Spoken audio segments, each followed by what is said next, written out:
Hello friends, সবাইকে স্বাগত জানিয়ে আমার আজকের রেসিপিটি শুরু করছি। আমার আজকের রেসিপি জিভে জল আনা ম্যাঙ্গো প্লাস্টিক চাটনি বা কাঁচা আমের প্লাস্টিক চাটনি। খেতে খুবই মজা। আর অনুষ্ঠান বাড়িতে আমরা কিন্তু সাধারণত কাঁচা আমের প্লাস্টিক চাটনি খেয়ে থাকি। একদম অনুষ্ঠান বাড়ির মতো করে এই রেসিপিটি আপনাদের সাথে শেয়ার করব। আর তৈরি করা খুবই সহজ। আশা করছি রেসিপিটি ভালো লাগবে, তাই পুরো ভিডিওটি দেখার অনুরোধ রইল। তো চলুন তাহলে দেখে নিই কীভাবে তৈরি করতে হবে। এখানে আমি 500 গ্রাম পরিমাণ কাঁচা আম নিয়েছি। প্রথমে আমি কাঁচা আমগুলোকে পরিষ্কার করে ধুয়ে কেটে নিয়েছি। আর আমগুলো আমি এরকম পাতলা করে কেটে নিয়েছি।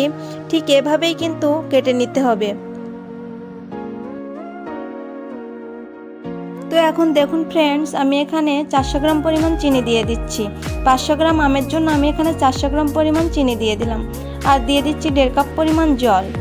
এখন দিয়ে দিচ্ছি হাফ চা চামচ পরিমাণ মৌরি। এই মৌরিটা দিলে চাটনির ভিতরে খুব সুন্দর একটা গন্ধ আসবে আর খেতেও অনেক মজা লাগবে। এখন দিয়ে দিলাম 10-15টা কাজু বাদাম আর দিয়ে দিচ্ছি 1 মুঠো পরিমাণ কিশমিশ। এখন সব কিছু ভালোভাবে মিশিয়ে নিচ্ছি আর চিনির রসটা ফুটে ওঠা পর্যন্ত অপেক্ষা করছি। তো চিনির রসটা খুব ভালোভাবে ফুটে আসছে। এখন দিয়ে দিচ্ছি যে আমগুলো কেটে রাখছিলাম সেটা দিয়ে দিচ্ছি। আর দিয়ে দিচ্ছি স্বাদ মতো লবণ। লবণটা আপনারা আপনাদের স্বাদ বুঝে দিয়ে দিবেন। আর চিনিটাও যে আমের টক বুঝে দিতে হবে, আমটা কি টক না মিষ্টি সেই অনুযায়ী দিয়ে দিতে হবে।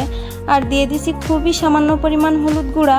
হলুদ গুঁড়োটা কিন্তু বেশি দেওয়া যাবে না, এতে করে চাটনির টেস্টটা নষ্ট হয়ে যাবে। তো এখন ঢাকনা দিয়ে অপেক্ষা করছি ফুটে ওঠা পর্যন্ত। তো খুব ভালোভাবে ফুটে আসছে। আমি এখন এর মধ্যে দিয়ে দিচ্ছি সামান্য পরিমাণ লাল মরিচের গুঁড়া। তো দিয়ে সব কিছু ভালোভাবে মিশিয়ে নিচ্ছি।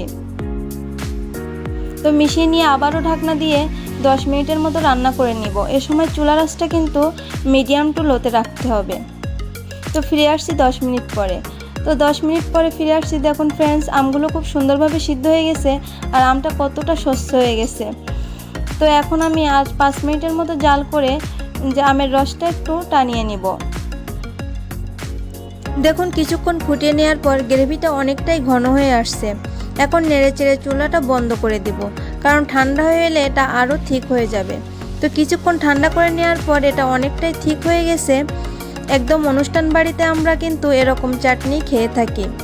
আর কালারটাও দেখুন কতটা সুন্দর আসছে। আর এভাবে আপনারা বাড়িতে ট্রাই করতে পারেন। আশা করি আপনারাও সেই স্বাদটাই পেয়ে যাবেন। আর